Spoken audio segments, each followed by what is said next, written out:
Open gym was blood sport. I'm a 14-year-old skinny kid. There was a guy named Curtis McFall, right? He was a senior, buddy of mine to this day, who was a sponsor for me, right? They were only picking the old guys, and every time he would say, give me 4 old guys, and I'm taking Gary, right? And I would be way out of my league. I'm being out physical, but they made sure that they were going to vouch for me, even when I couldn't vouch for myself until I came into my own.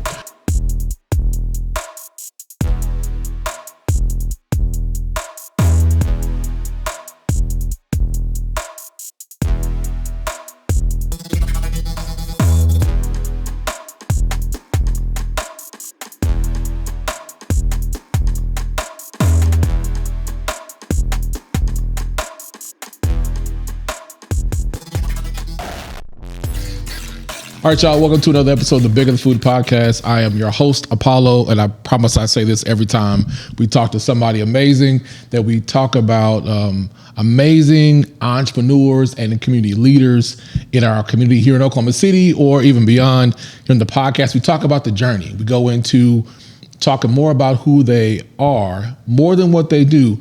But as you'll see in this conversation today, the things about what he does connects, who he is connects on the things that he does. So today's podcast is my frat brother, Brother Gary Jones. We are on the campus of the University of Oklahoma in the Price School of Business here. So welcome to the podcast. Thank you so much for having me, man. I'm honored. No problem. So like I said, we start off with asking just a simple question.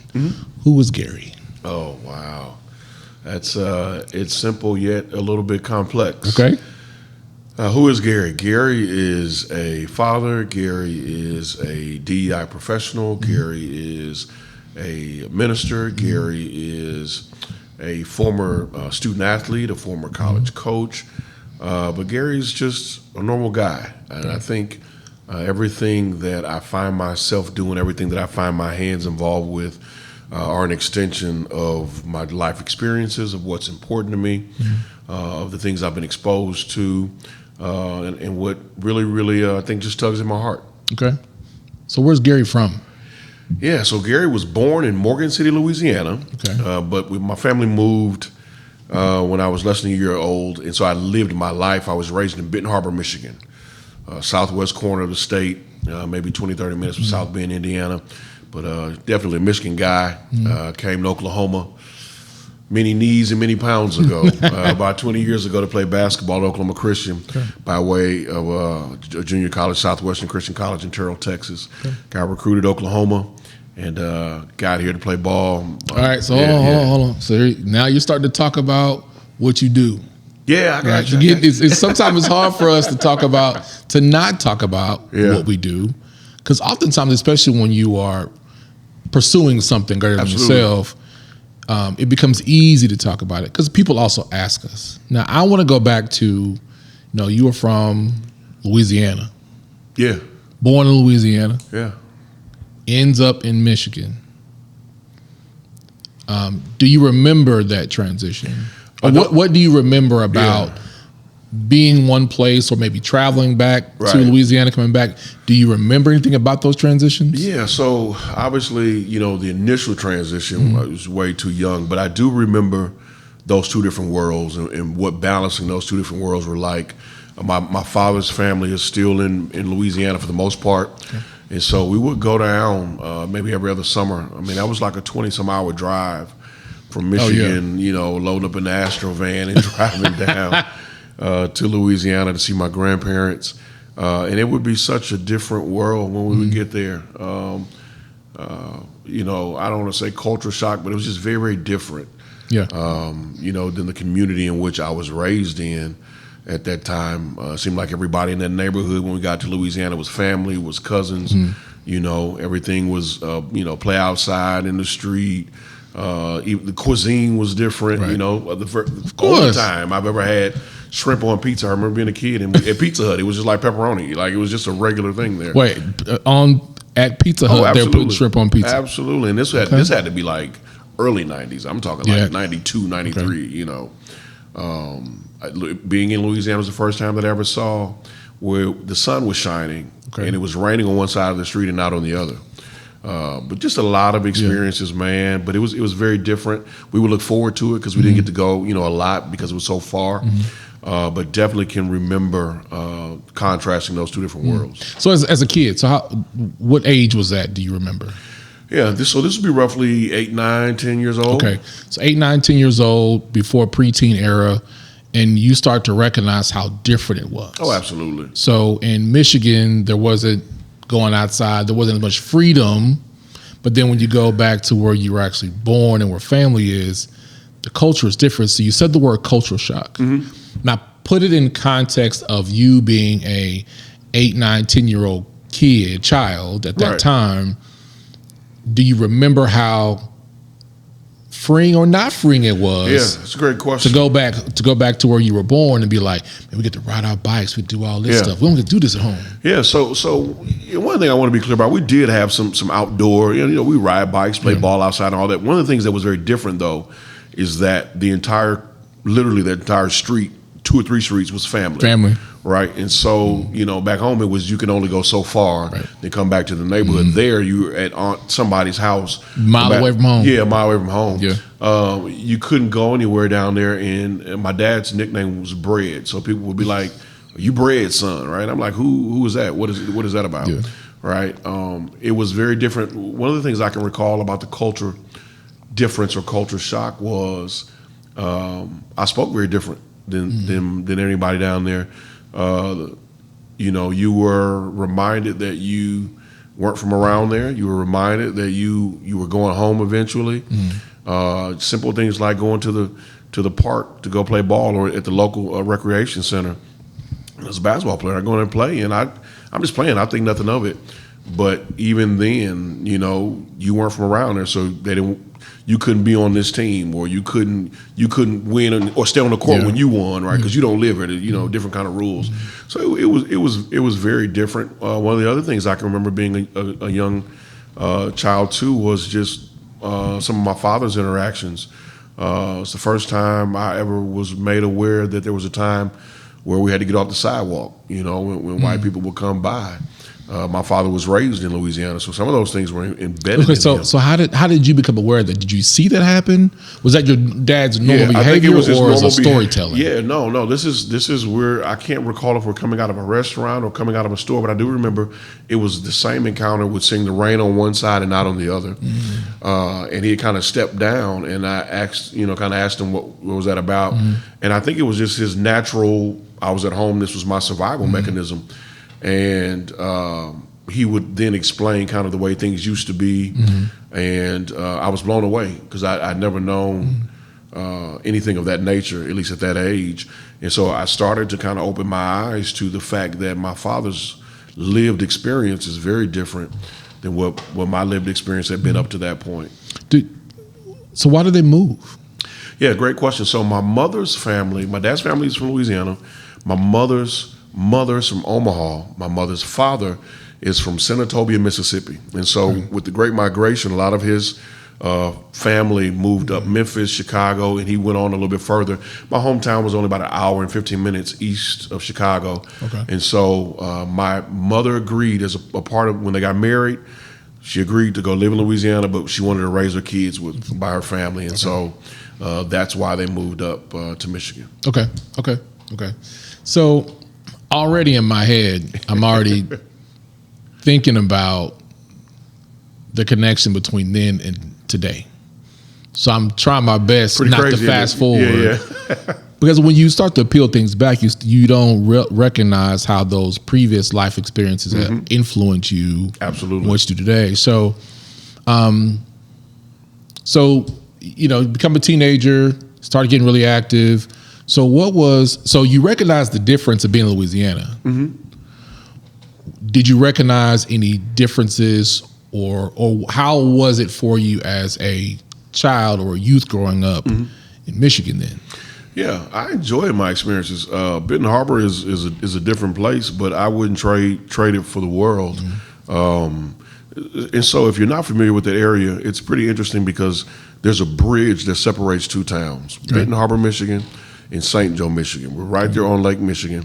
Benton Harbor is predominantly, and when I say predominantly, I'm talking 99% plus a black town. Okay. And St. Joe is predominantly 99% plus a white town. Okay.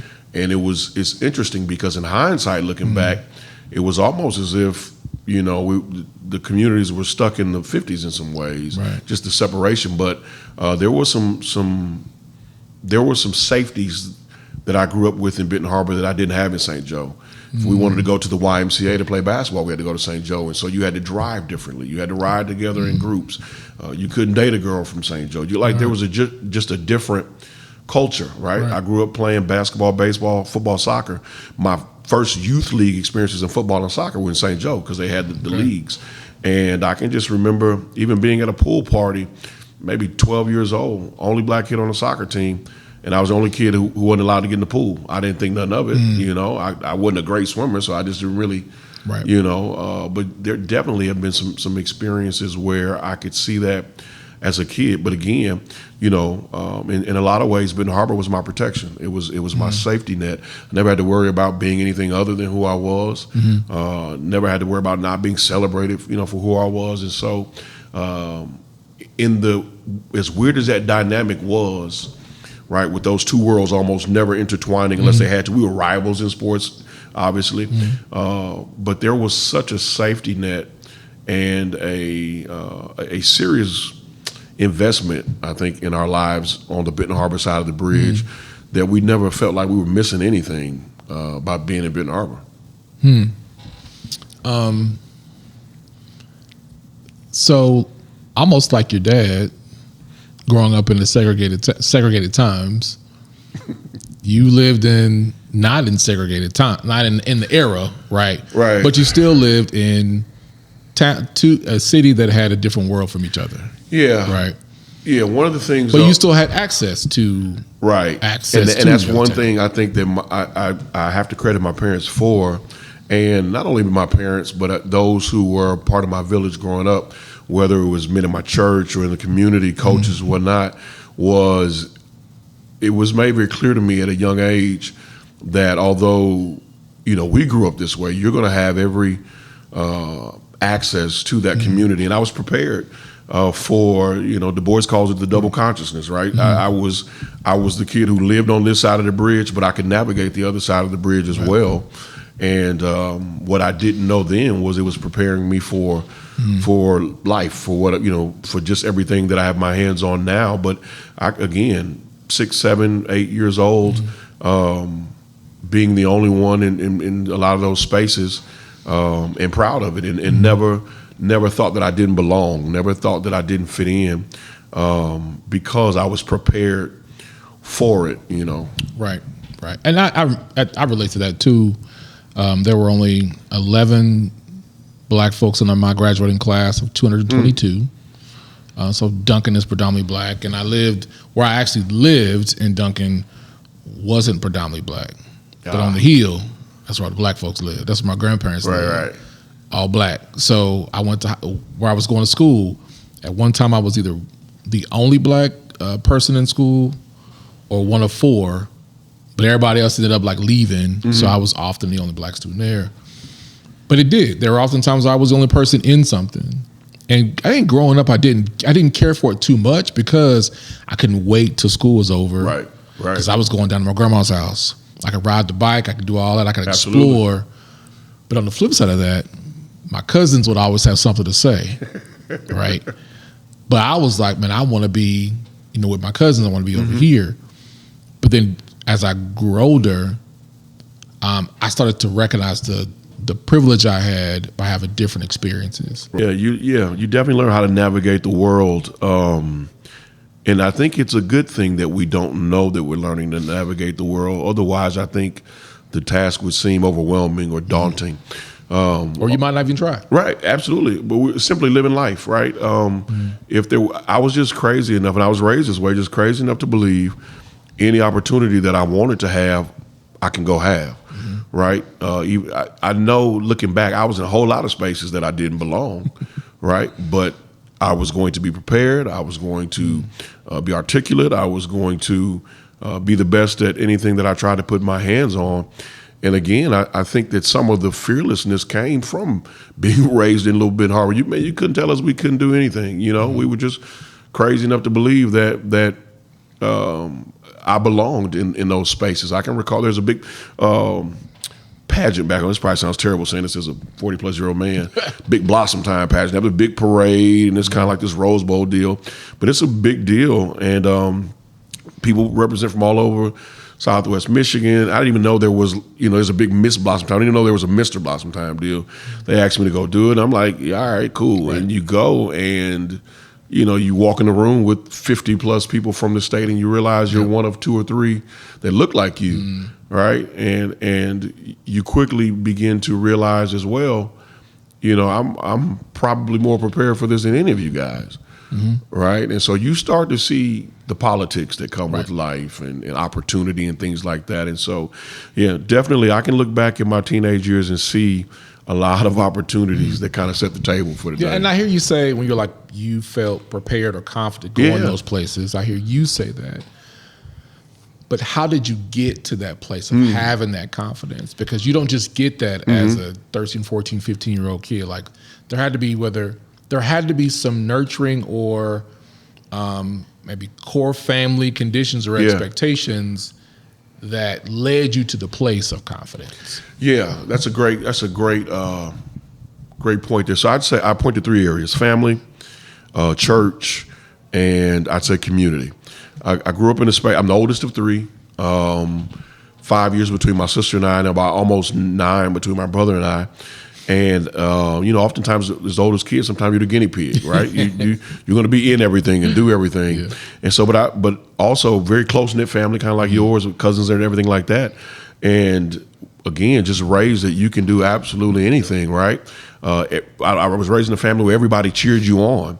I grew up in a church. I'm a preacher's kid as well, right? And so I was given an opportunity to be involved and to be a leader. At a very young age, whether it was with a youth group or speaking publicly in church or things of that nature. Now, were you nurtured to do that, or is that something? I would say, I'm trying to say it in a way that doesn't sound like child abuse. Was I forced? Right. No, never. I'm the guy who still can't believe that I'm somebody's preacher because I swore I never would be one. Right? No, it was just. It came naturally to me, right? If the youth group is doing something and you need a spokesperson on a project, I'll say it, I'll do it, right? It just came naturally to me. And so those opportunities were there within the church context. But you were young, so was it really naturally, or you had the environment that encouraged you to do the things, encouraged you to try, and then after a while it became just a part of the expectation? Yeah, I think it's part of your personality. It was a little bit of both. There was definitely an environment that welcomed it, that pushed it. I never felt compelled to do anything growing up, especially in church. This was just a norm. My church was also very much a place where when I was a kid, the teenage and young adult men were very much involved. They were allowed to be so I wanted to be that. I saw it. I wanted to be. I couldn't wait till I got old enough to be involved, right? So there's the family piece, the church piece, and then the community.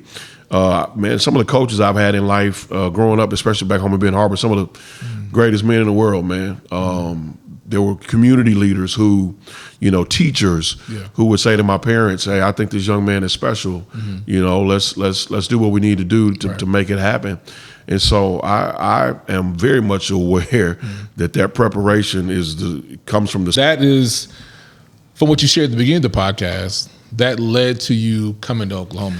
Yeah. Now you go from Louisiana, crawfish and boudin and all that kind of good stuff, and basically going to the Midwest. Right. And then now back to the heart of America, or I don't know what we really figure out what Oklahoma is. Oklahoma is not the Midwest. We're not Southwest. This we're is not like Midwest. We're Southern Plains or something. Yeah, we're Southern Midwest. No idea what it is. You're back to Oklahoma, right? Yeah. But you're in Oklahoma.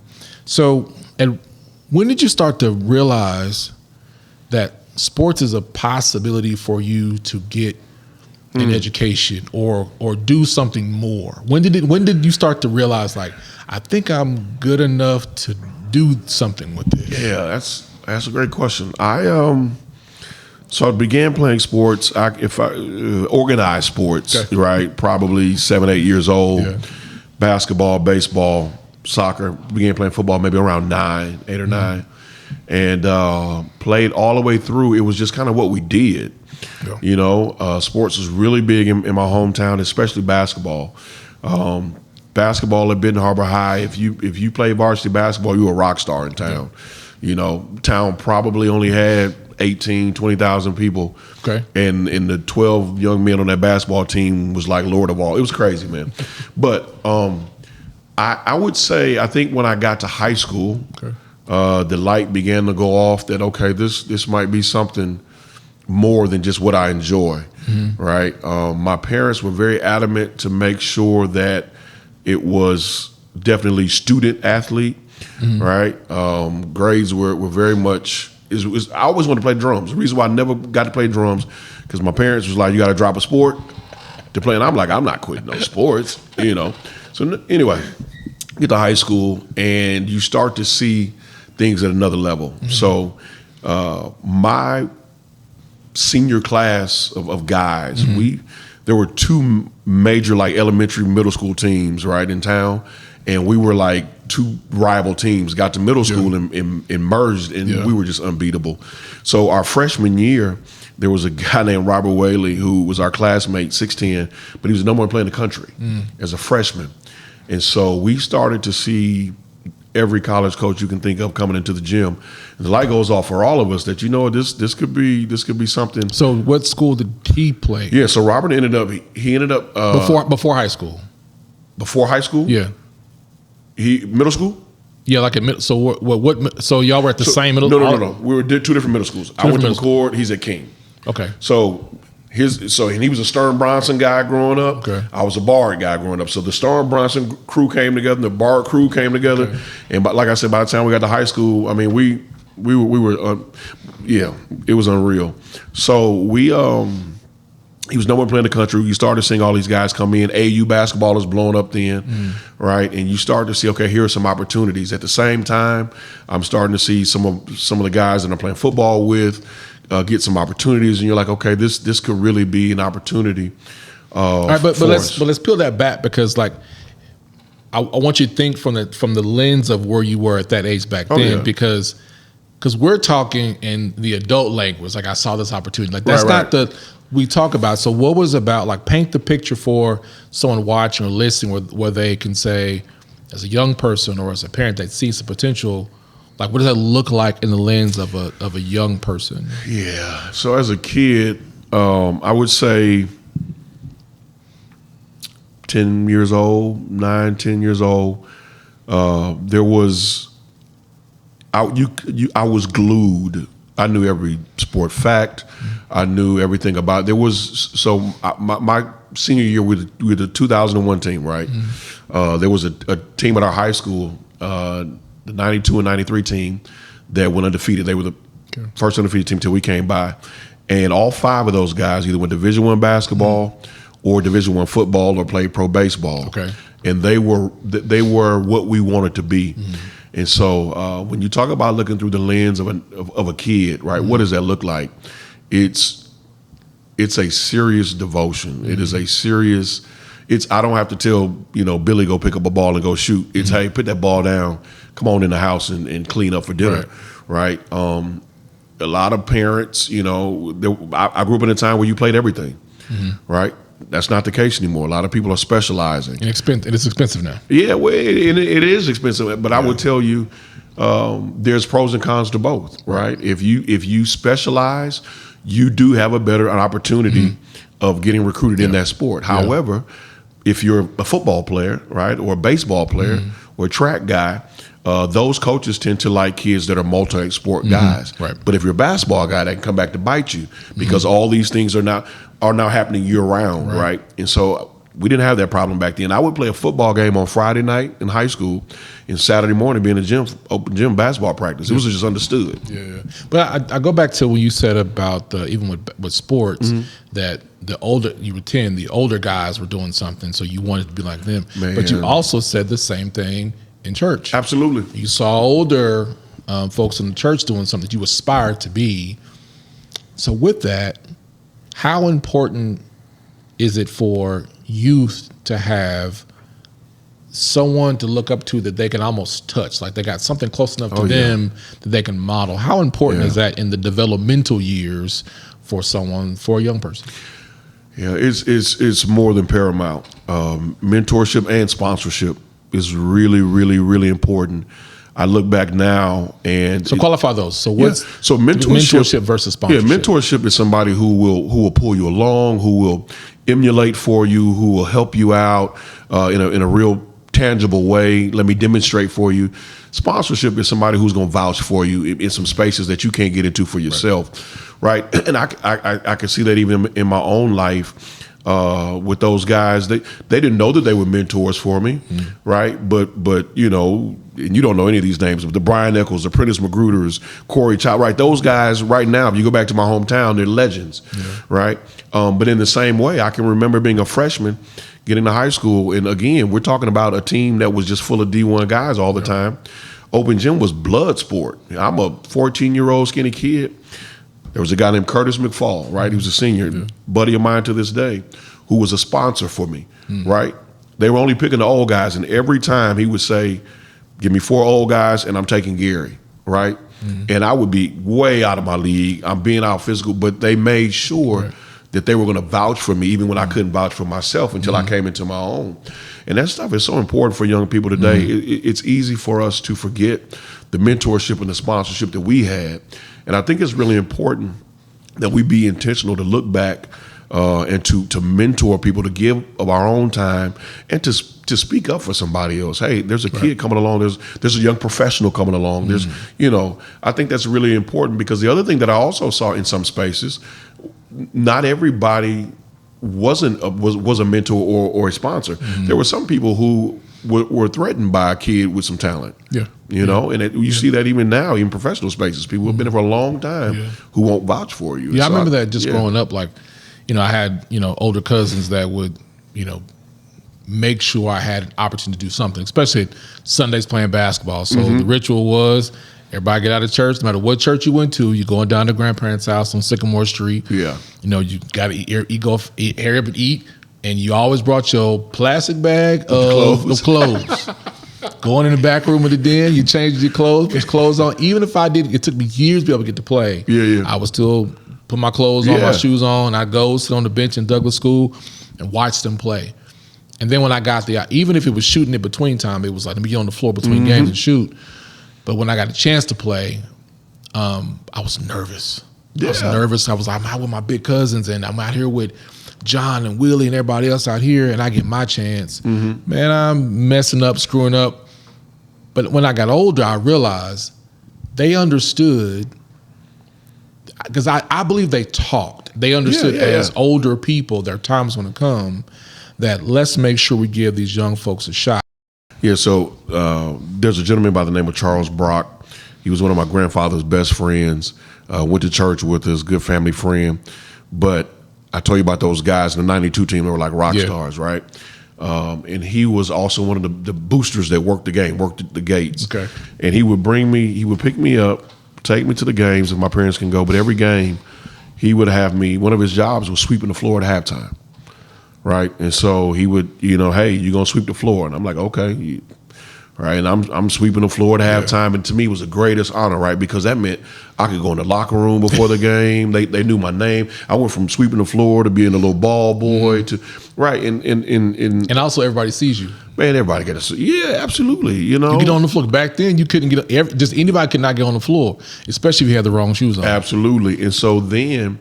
We couldn't wear black shoes back then. You scuff up the floor. Yeah. But it was small because I got this. Those guys. It was like, what? They just spoke to me. Like, they know my name. Like, all those things are important to me as a kid, because it validated that these guys were people. Like, I'm a person, and I can actually reach this level of greatness, right? That they've reached, and that was so important. And it started from sweeping the floors. So. You start getting these opportunities you're understanding there's a real chance for you to do something greater with basketball. Do you remember when you started getting recruited?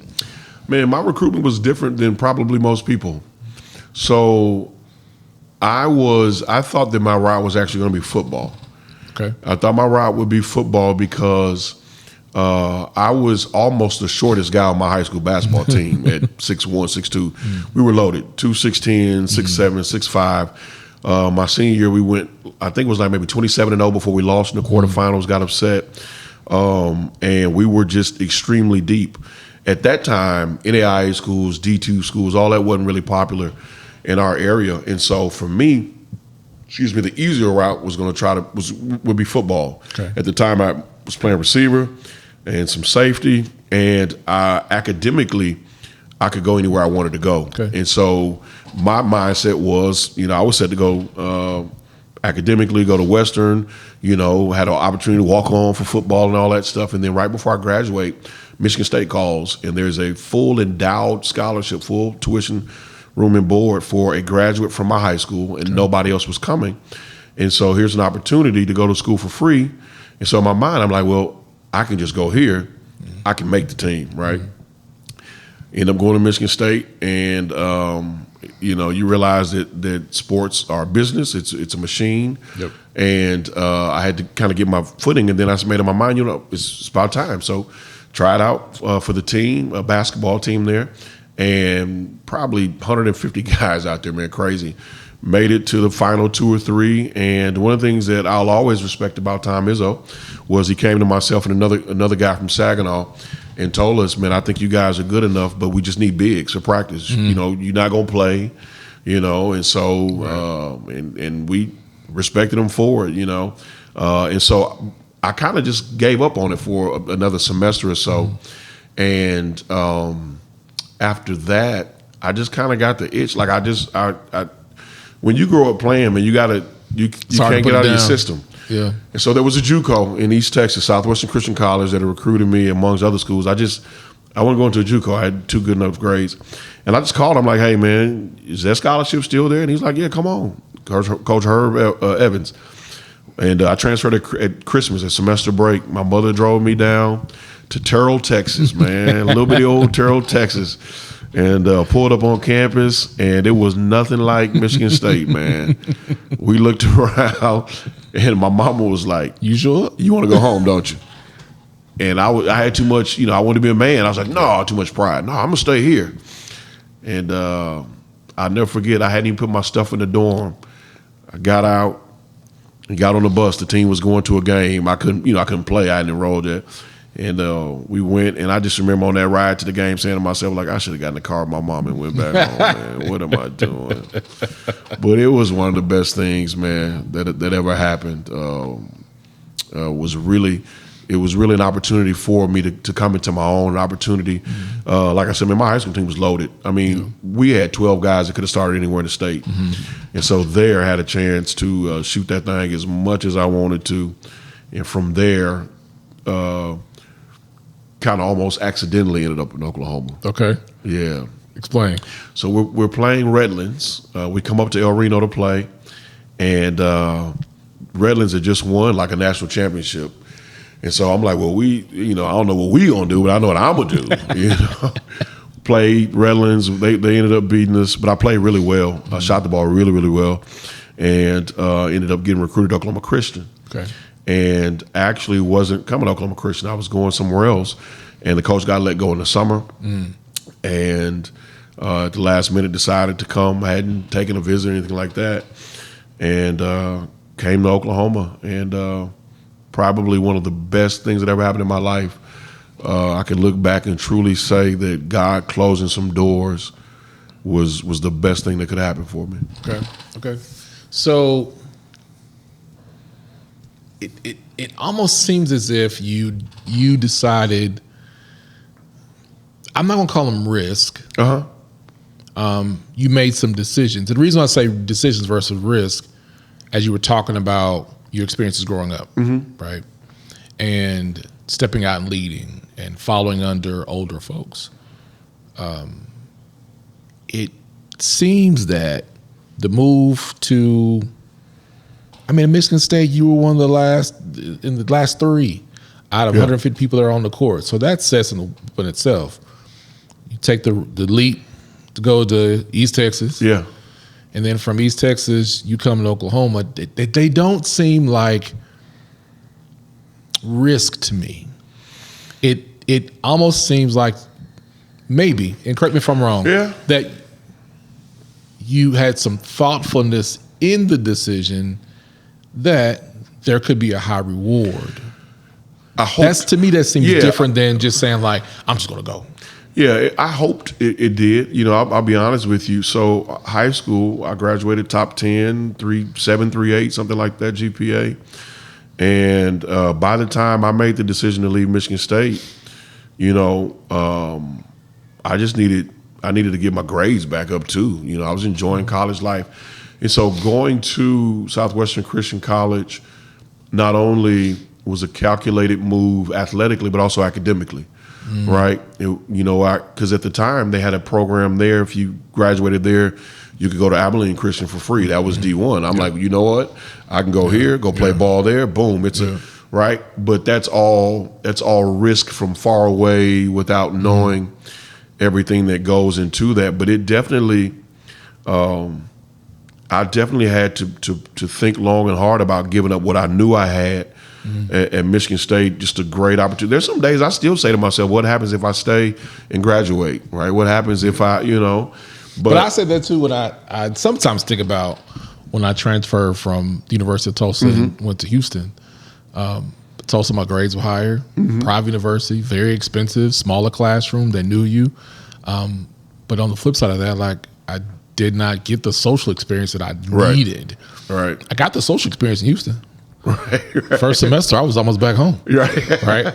But then I go back to, but what I have these experiences if I didn't. Oh man. Right. Because when I left, I had one family friend. She graduated the next year. Yeah. That's it. Yeah. Right. So there's something. So I thought about it, but I didn't understand what it meant to live in a big city like that. I was like, I'm just going. Right. And I had enough confidence in myself that I know I could do things. Right. But what was required of me on the other side, I had no idea. Oh yeah. Yeah. So when you were, making these decisions and you're going to Oklahoma Christian and you graduate, where does the faith part come in here? Because you're going from a preacher's kid. Definitely involved in church. Your faith is definitely solid in there. And then at some point in all of this, it becomes like, all right, I'm getting this. I also have this tugging or calling for this. So that realization, that part of the realization comes a little bit later. Okay. For me, the faith in all of that was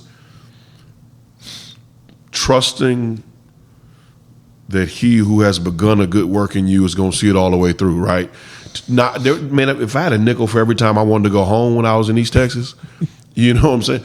It was just different. I'm 20 hours away. Thankfully, I had a cousin and some family there in Dallas that I could be around. I didn't go blind. I had a couple buddies who were in similar situations that went down. We all transferred together to play. But I honestly think, the more we have this conversation, some of those younger experiences probably prepared me best for this, right? Being uncomfortable nowhere. I was 20 some hours away from home, and that part didn't bother me. I wasn't longing for home. I think I was longing for just some normality, for some. I was used to Michigan State. I was used to the dorms and the college life and the big experience. And I go from 27,000 students to a couple hundred students, right? And it's a different animal. And I went from 2,200 to 41,000. Yeah, so it's a different animal. But I think faith also in coming to Oklahoma Christian kind of blind, right? But is faith blind? Is faith blind? I don't know if faith is blind. I think faith is. I don't know if I came to Oklahoma Christian by faith. I think I came to Oklahoma Christian by desperation. I don't know if that was faith. I literally had exhausted every other opportunity to go play at four-year school. The only other opportunity I had was just in a play. It was in a place that was kind of like just, it wasn't safe for a brother. And the high school teammate that was going to go with me went somewhere else. And so I just kind of came here. I think staying here was faith, because there were some things, that happened along the way. But just truly trusting that God was going to make it work. I learned so many life lessons along the way. Well, the reason why I say is faith blind is because, Hebrews 11:1. Oh, yeah. Because I don't believe faith is blind, because you can't have faith without hope. Yeah. And because hope is that important part that helps you understand that you got to know in your mind that there is a possibility. And the faith is the part that you walk out. Yeah, absolutely. Right? And the reason why I say I don't know if faith is blind, because I think in our westernized vernacular, blind often means with no sight at all. Right. And I think faith isn't necessarily without sight at all. I think faith is a reliance without using sight as the totality of how I came to this conclusion, right? I trust that God will do this because I've seen God do it before. I know the character of God. Sometimes when we think just reckless, uncalculated, stuff like that. But definitely, there were some pieces of the puzzle that I could not see before I came, and but there was enough preparation in your life, absolutely, that would allow you to be able to say, I can do this one. You go absolutely. from family goes from one part, move to another. You by yourself are moving in the other direction of where your family moved to, but you're still closer to, your birth home. Right. And then you make another leap as well. So like you said, there was these experiences that allowed you to be able to say, I could do that. I'm able to do this. This doesn't sound too far-stretched, although I don't know all the things. Right. But I know enough that I have enough personal development to do this. If I can be 20 hours away, then I can do this a little bit closer, and I can do this. Absolutely. And I can keep going in it, because how I understand seeing now is my eyes are just my vision. I see what's in here. So if I have not made up in my mind what it's going to be, because what I think about, what I see, is going to influence how I see it through my vision, right? So that's why I say, like, when I think about, as you're talking about your story and your journey, okay, these things are adding up, they make sense, and you're building your faith. And then what many people don't know is the work that you did at Oklahoma Christian. Yeah. Through the speaker series. Moving back to Oklahoma, that was something I initially heard about, and then came to say, like, this to me is one of the most impactful series in the state, in my opinion. Thank you. Especially when you're at a predominantly white Christian university. Absolutely. You were dean of students? Assistant dean of students and director of institutional diversity. Okay, so you were at that university doing this speaker series at a place that most folks wouldn't suspect it happened. Absolutely. So tell the audience that's watching or listening how that idea of the speaker series started. Like, why did you want to do it? And lay the landscape on what the university environment was like in the speaker series that you created. Yeah, so the History Speak series was something that we thought would be a one-time deal, and it was so good that we couldn't stop doing it. One of the things that I really wanted to bolster up at Oklahoma Christian was the Black History Month programming, right? Now, what year time frame was this? Oh, this would have been 2013, Okay. 14 maybe, is when we started the first one. I came to Oklahoma Christian, I want to say maybe 2010 or 11. Okay. Started their diversity programming from scratch. And so as we were building that out, one year I was having a conversation with my wife, and my wife oversees our Black History production at our church. And that particular year, it was on the Little Rock Nine. And she was like, hey, I know it's just crazy, but how crazy would it be if we could get the Little Rock Nine to come? The 8 of them, they're still living. I think the 8 at that time, they were still living to come.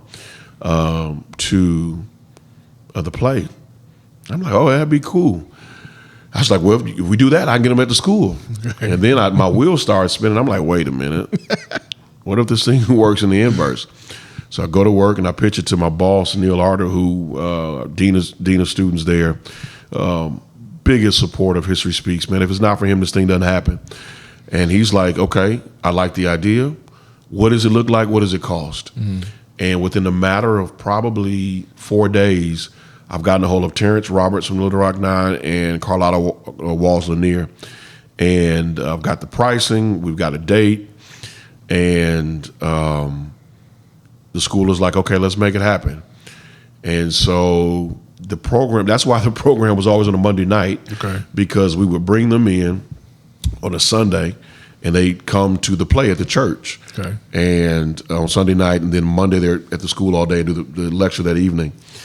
So it was such a hit. It was crazy. So after it ended, all right, come on, you kind of like escaped over it. So, he said yes. So and how many people showed up? Yeah. And were you surprised with the amount of folks that showed up? So the auditorium seats about 1,300. Mm-hmm. We figured that we need to have tickets, but I wanted to make it free. Mm-hmm. And so it was free, but you had to have a ticket to have a seat. And so we put this out there, we're doing this. Mm-hmm. And, oh, man, I say in maybe 3 weeks' time, all the tickets are gone. Wow. And we hadn't really even gotten tickets to our students yet. And so I'm like, what are we going to do? So we, you kind of got the overflow thing going. They show up. It was so crazy. Terrence Roberts actually guest lectured in a class that day. But they show up. We have people who came from as far as Dallas, Houston, Little Rock, Wichita for that event, and they didn't know what to expect. I didn't know what to expect. In my mind, you'll both give a mini lecture. I'll moderate a Q&A. Right. We'll just see what happens. Yeah. I hope I have a job the next day. That's kind of my thought process, right? And then too, they're free tickets. They're free so tickets. You don't know if people are going to show up. You don't know if people are going to show up or not. Yeah. The other part of it was they agreed to. They wanted to sign autographs and take photos afterwards. Okay, let's see how that goes.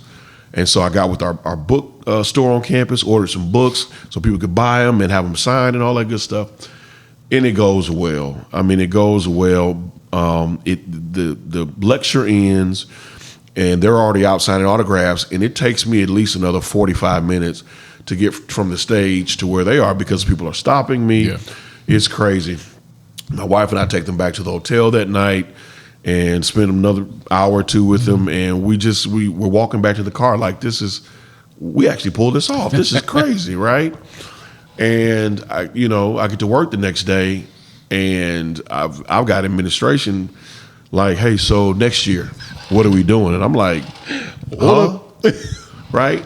I mean, we had coverage from the newspaper and KLCO and all these things.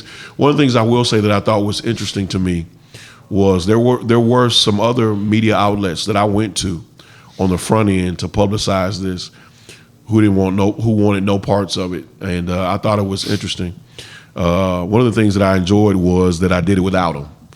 You know, so from that, where do we go next? Right. So let's hold on. Yeah. Hold on. Because you created something. I'm sure there was this anxiety of, are they going to show up? Absolutely. People are showing up. And it's not the people that I thought was going to show up. Right. So people are showing up. Like you were like, this is supposed to go to one audience of people just being safe. Mm-hmm. Why do you think it spread like wildfire the way it did the first time? From a position of, now you're an administrator, it's marketing, it's branding, it's at Oklahoma Christian. Right. And why do you think people showed up the way they did? What did you do looking back? Yeah. Like, I think this was why the response was the way it was that time. I think we offered them a chance to do something they had never done before. Okay. A lot of people knew about the Little Rock Nine. You had read about it. I'd say maybe even a third of the demographic that showed up lived through that era, right? There were their contemporaries. but you never got to see them or touch them. They were they were a story in a history book. They were a lecture that I heard about. And to have the opportunity to actually look at these people and touch these people and to hear from these people, right, was just something I think that was mind-blowing to a lot of people. One of the other things that we did strategically was we hit schools, we hit elementaries, we hit high schools. Hey, here's a hands-on learning opportunity, right?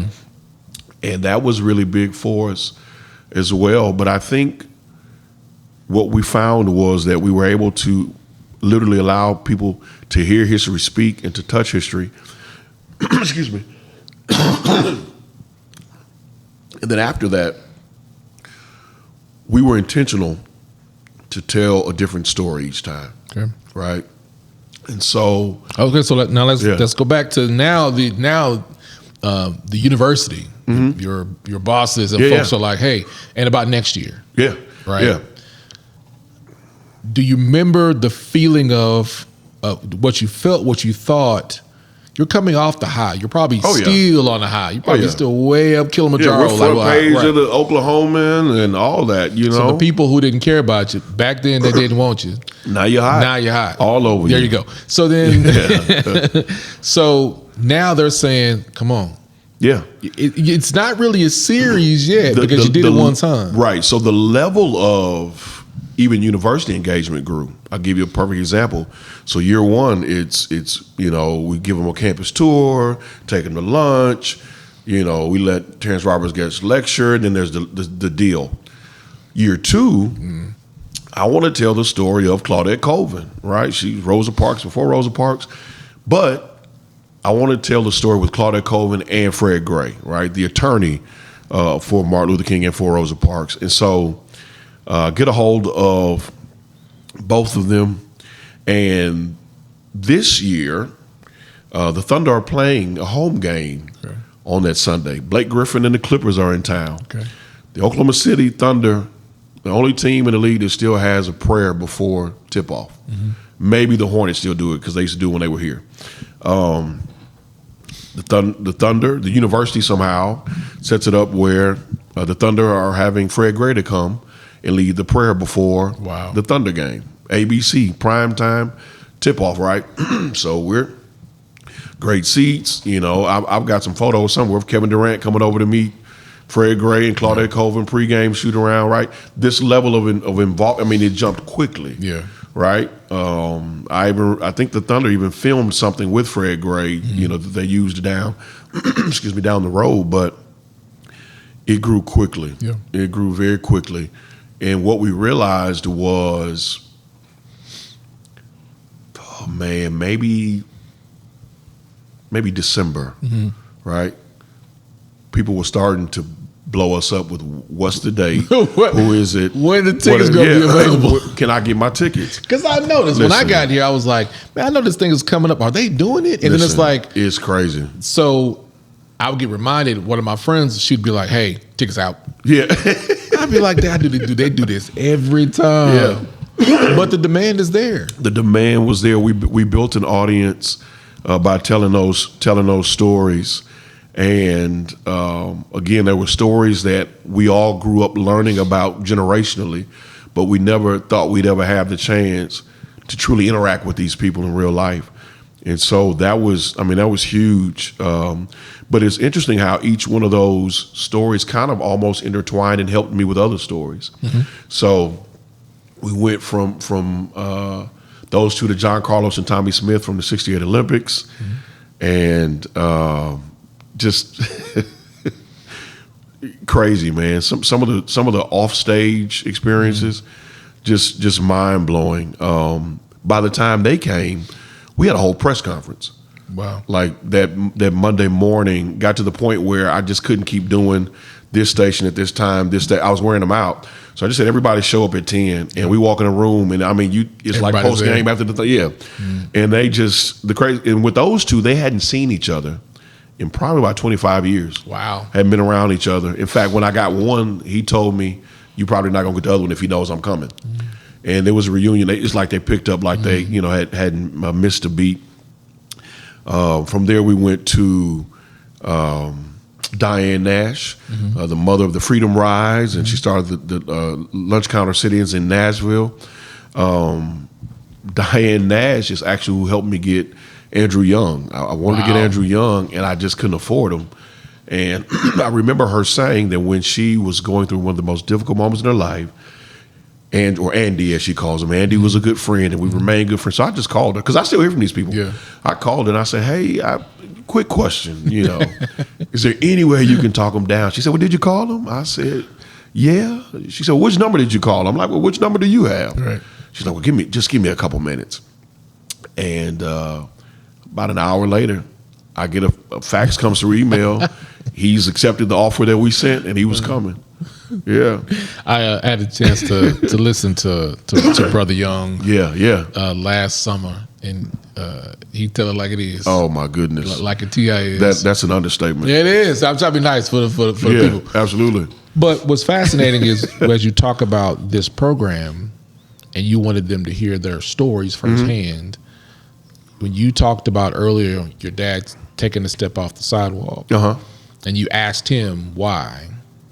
I'm like, he explained something then that maybe there was a seed planted then that opened up conversations that led to, let's get people a chance to tell this story. Absolutely. In a market that they have not heard. And let's be frank, like in Oklahoma, a lot of things don't happen here. Right. And you're not from here. And another person who's not from here is bringing people something that they've wanted. Yeah. I'm going to pivot and sit on that for a second. There's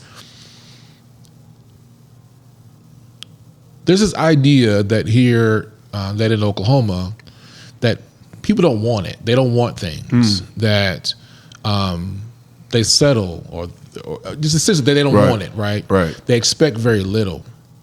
But when you take the risk, you realize people actually want it. Oh, absolutely. So how do you continue to get to stay in the space of inspiration, motivation, and then not giving the noise so much attention to deliver people something in your heart that they want and deliver it to them and watch them show up? I think what I did was, so my wife she has this saying of not majoring in the minors, keep the main thing, right? And for me, I stayed focused on the fact that as much as I wanted this place filled with people to learn, nobody was going to get more out of this experience than me, right? And so what would I want out of this experience? What stories would I want to hear? Who would I want to talk to? And even in the way in which we would kind of leak the announcement that it was coming on Facebook, right? And so that was, I think, at the center of everything that we did.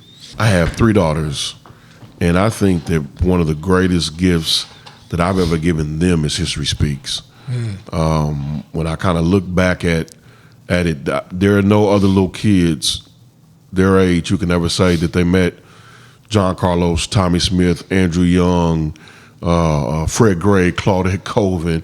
Yeah. My kids have pictures, sitting down with Raymond Santana, the Central Park Five. Like, it'll make a whole lot more sense to them down the road as they understand what they were exposed to.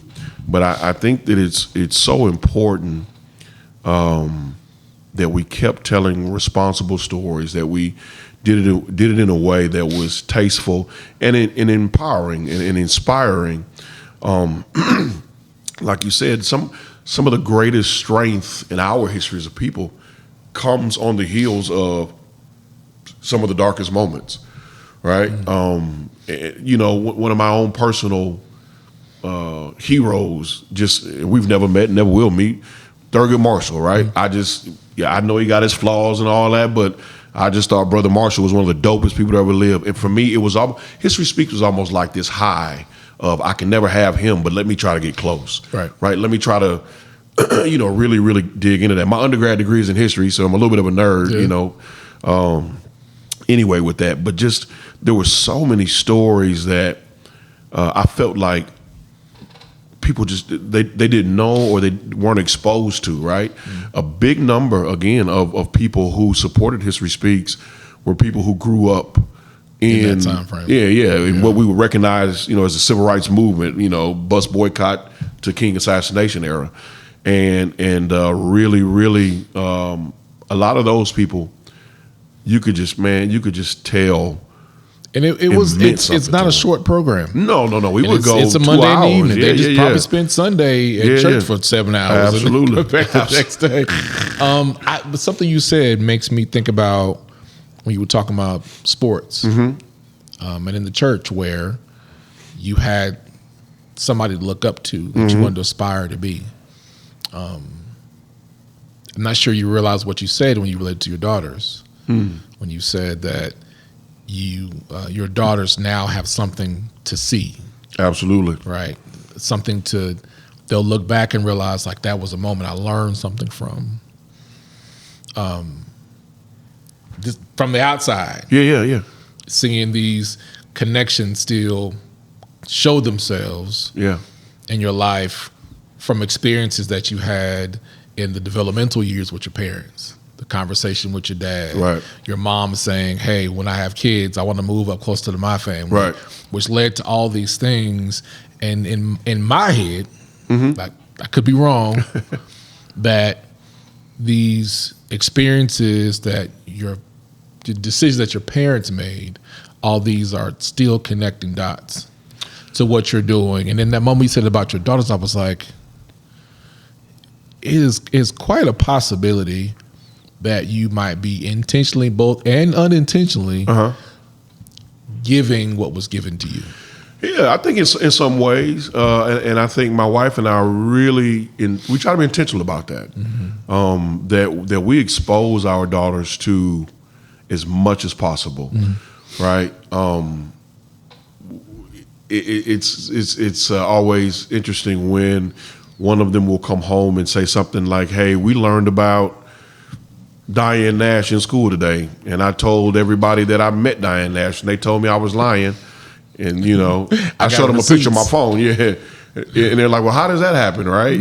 My daddy, or and things like that, and that's really important to us because actually, it wasn't her daddy, it was her mama. Is it your mama? Right? Really? Right? Absolutely. And it's interesting because we want them to never lose sight of that historical connection as well. We are big believers in our girls learning our story and our girls understanding that your mama is great, but she comes from a long line of great women as well, and there are other women and men in society, and also that you have a responsibility. Right. You have a responsibility to go be great because that's just what we do. That's what's in us. And I want you to see. Yeah, absolutely. We set the bar high intentionally, and we help you to see again. It's just not just happening in our home. This is our expectation.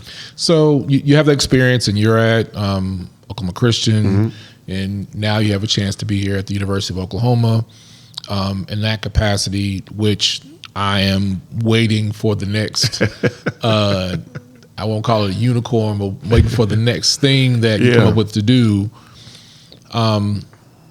How, in this new capacity, well, not new capacity, in this just a new role, right? New role. What have you learned over the past, let's say 20 years? Okay. Let's just say the last 10. Let's say what have you learned the past 10 years? Okay. That you are hoping to influence in this era.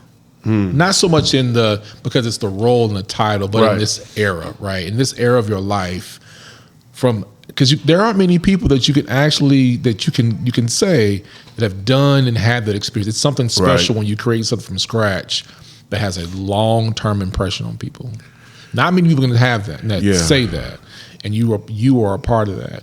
Now there's this like, I've done that.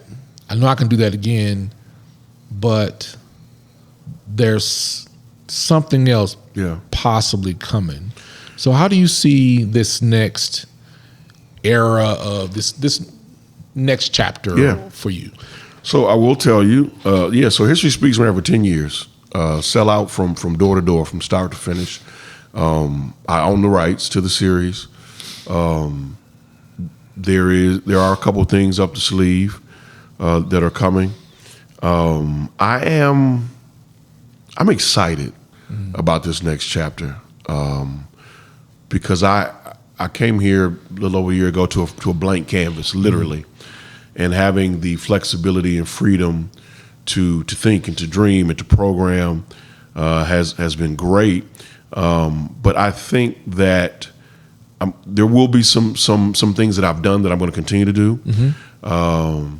But there are some new avenues that I'm extremely excited about. One of the things about being here at the Price College of Business is that it provides a different brand, a different audience, a different conversation, right? And I'm excited about what unicorn rests at the intersection of Black business, culture, economic empowerment, right? And I think that there are some things that we're in the midst of working on now that I think have a chance to be just as big as something like History Speaks, right.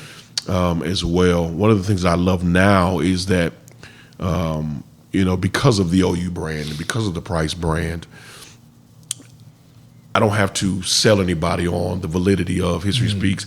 That used to frustrate me. I'll be honest with you, that a program that stellar, in my opinion, never had a corporate sponsor. And I'm like, this is all you gotta do is slap your name on it. I do it's done deal. I make it easy for you. Make it easy for you, right? But I'm now positioned in front of people and corporations and companies that clamor for that type of programming, who would love to throw resources behind it. And then the flip side of that, kind of pressing pause there's this other part of the intersectionality that speaks to the real, true empowerment of students from underrepresented populations moving into C-suites in the business world. And that might excite me more than anything, to see a kid come here from Oklahoma City Public Schools. You give me 4 or 5 years with them, and now they're on the trajectory to being, an executive at Shell or Conoco, whatever the case is. That's exciting because it's a different level, a different pocket in which we can really, really impact our community. But I'm excited. There's a couple things up the sleeve that are coming, and I'm just trying to be very intentional that we do it right. When I swing, I want to hit something. But those experiences that you had prepare for the moment. Oh, absolutely. And from even my own experience as an entrepreneur, when those corporate sponsors don't sign on, you find a way to make it work. Absolutely. And so when you do have the opportunity to be in front of that audience, you are more than prepared, because you could talk the language. Hey, the heavy lifting is already done. There's already a system in place. It's already there. All we have to do is find out if we align or not. And after that, it makes it easy. But it goes back to those experiences that you had that prepared for the moment that you can pull the thing off. And that's why, going back to you said about sponsorship and mentorship. Oh, yeah. It's when you get a chance to experience the grittiness, the hard work, because if you don't feel the pressure and the stress and all that, you're not going to know how far you can go with it. So now you have just a larger audience to do the thing that you already know to do. And again, you're in front of students. Now you are the mentor or sponsor for someone like yourself that was, I'm waiting my turn. Right. Well, I know I'm going to get my turn because Mr. Jones is going to give me my turn, because you're replaying, you're giving back what was given to you. I love being a sponsor for young brothers and sisters. I love it because I love watching people win. I love watching people take a step toward their dreams. good friend and member of our advisory board here, Sharina Perry. I mean, she said something when we first met. She came and did a panel for me, and I'll never lose it. She says, I prayed to God that if you give it to me, I promise I'll do right with it. She said, it is my belief that every door that I open, that I leave it open, right, for the next brother or sister to come in. And so that's been my prayer. Lord, if you give it to me, I'm going to do right with it, right? And leaving those doors open. Stewardship.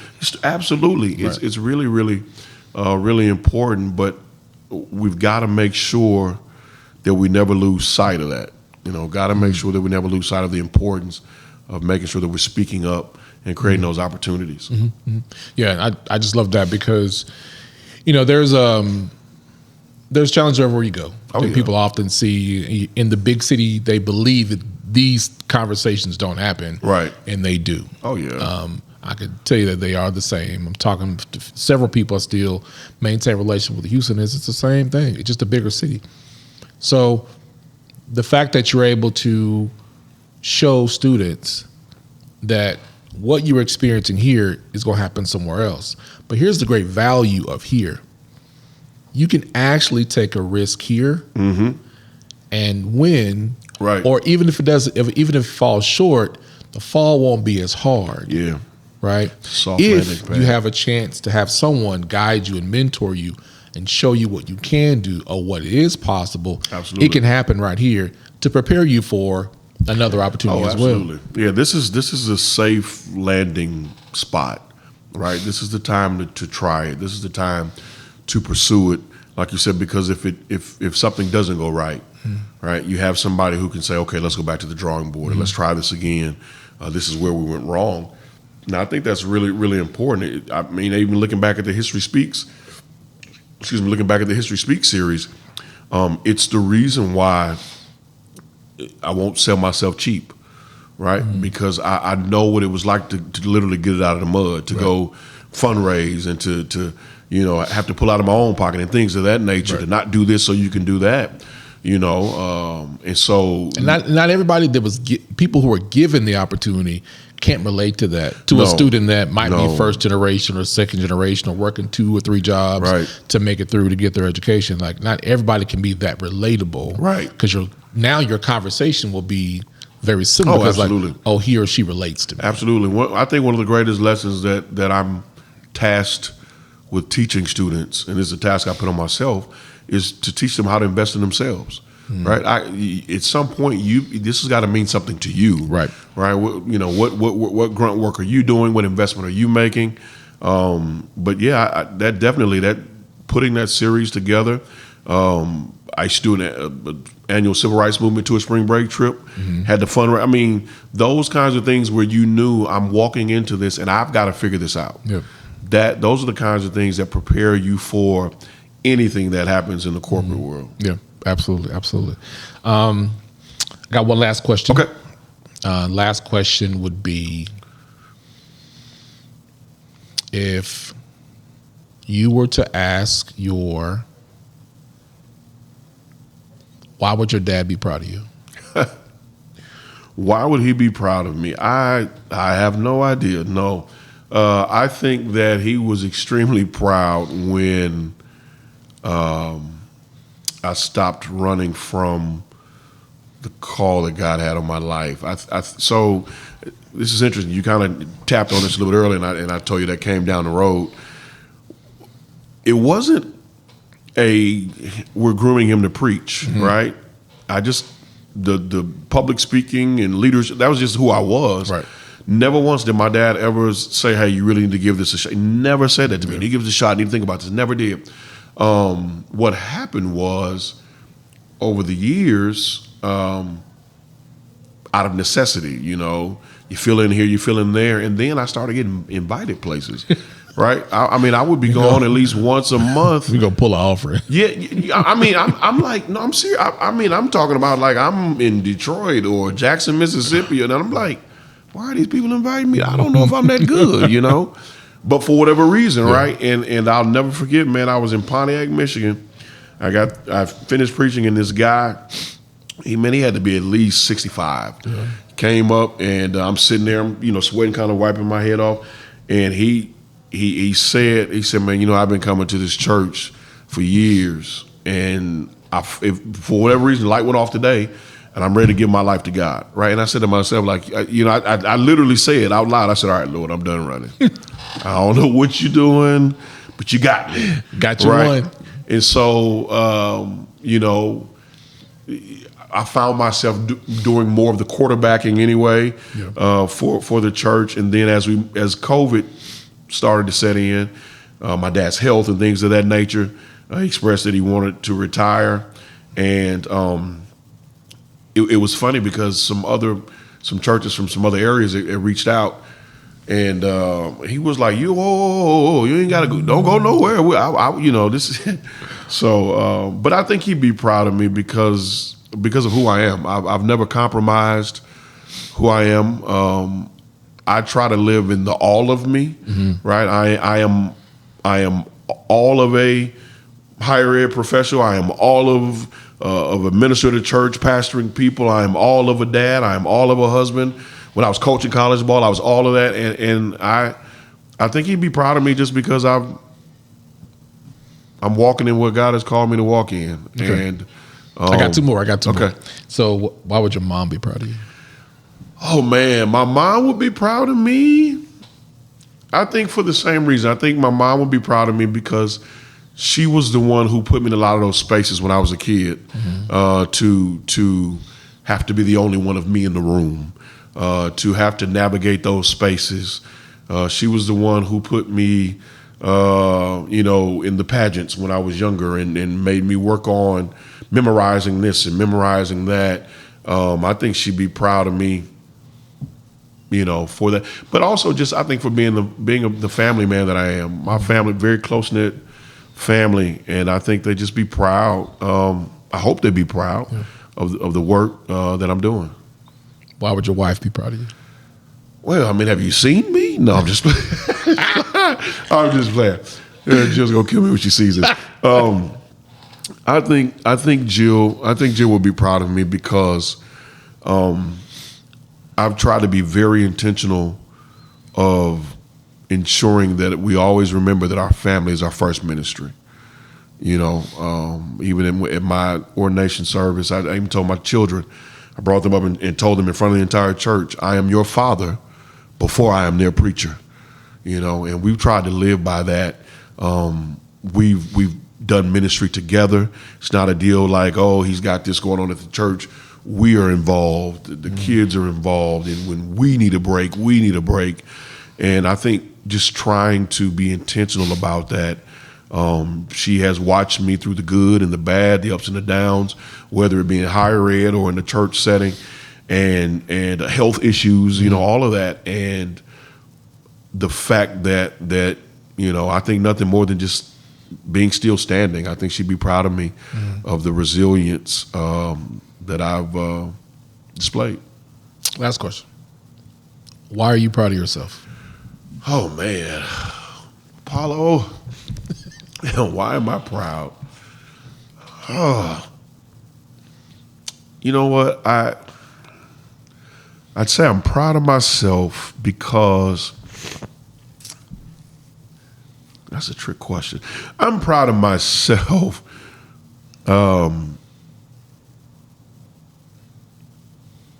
Okay. I'm proud of myself because where I come from, I shouldn't be where I am. The odds were against me. I didn't come from a broken home or nothing like that, but I had every opportunity, like everybody else, to go the wrong way. I had every opportunity to take the shortcut. I had every opportunity to do something else. I've had every opportunity to compromise my character and be justified in doing so. I've had every opportunity to just do something and regret it later, right? But I think I'm most proud of myself because of the growth. I'm a different man at 41 than I was at 31 or 21. I'm proud of myself because I think my girls love me. You know, I think my girls actually like being around me, right? I'm proud of myself because, I try to be a very present father and husband. I'm proud of myself because I try to be intentional that at my church that they don't just see me as the preacher, but I'm a part of this congregation as well. Mm-hmm. I have members come in my home and eat and things of that nature. I'm not on a pedestal or anything like that. I'm proud of myself because I've truly professionally got it out of the mud. Mm-hmm. In a space that's probably been one of the most difficult fields to navigate in this state in the last several years. Yeah. I can truly say that I've earned everything I got. Mm-hmm. And so that's why I'll be proud of myself. Okay. Well, Brother Jones. Brother Woods, you tried to pull it out of me, didn't you? I appreciate you joining us on this episode of the Bigger Than Food podcast, man. Like I said, I want, and also the reason why I say I want people to talk about more about who they are than what they do, because I think it's also good for you to hear it for yourself. Yeah. Right? Because we don't spend enough time. As men, we spend a lot of time talking about like the things you have to do. Absolutely. And putting and often not reflecting on, man, I've actually come a long way. I can actually pat myself on the back, right? That I actually do good things, and I'm not defined by my shortcomings. So I definitely, what I learned the most from hearing you talk today is, when sharing your story today, it's there was always this thread of connection to thinking about who's going to come behind me. Absolutely. Because as you're working on assignment, like there's a thing that you're going to do and you're going to move on. Mm-hmm. So you moved on from one role at another university. The impression is there. Right. So the expectation is there. So that legacy is going to be there for who knows, right? And even from the time I've walked the halls and been around, the impression is there, but you leaving this experience, this relatability back on somebody else to know this thing is possible. That we have to be very purposeful on how we care for the people because they deserve it and they need it. Absolutely. Right. The underdog deserves the attention. Like, let's not neglect. Let's try for the big thing. Let's shoot for the moon. Let's not think about what's not possible, what we can't do. Mm-hmm. Being willing to say, well, even if you don't believe it, I'm gonna make you believe it. Facts. Because I'm gonna do it. Absolutely. So I definitely appreciate you sharing that story with me today, brother. And I appreciate you, my brother. Get more insight on what you got going on. So do a favor for us. Make sure that you subscribe to our YouTube channel at Bigger Than Food. Turn on those notifications. Share this video with your friends. That helps us grow this channel. Brother Jones, if somebody wants to support you, how can they do that? Oh, how can you support me? You can support me in a lot of ways. Okay. I think the most important way that you can support me is by supporting the people around you, supporting the generation behind us. I think that's really, really important. Find a young man or young woman to mentor. Spend some time with them. We'd love to have you drop by the church. You know, we're always out in the community.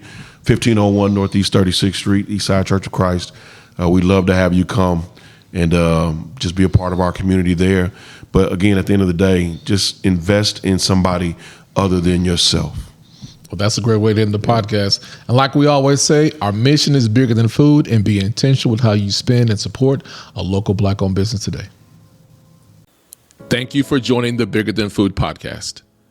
We hope you found inspiration in stories shared today. Remember, it's the courage to take action that drives real change in the world. Be sure to subscribe to the Bigger Than Food podcast for more conversations with movers and shakers who are shaping our tomorrow. Until next time, keep dreaming, keep believing, and keep making a difference.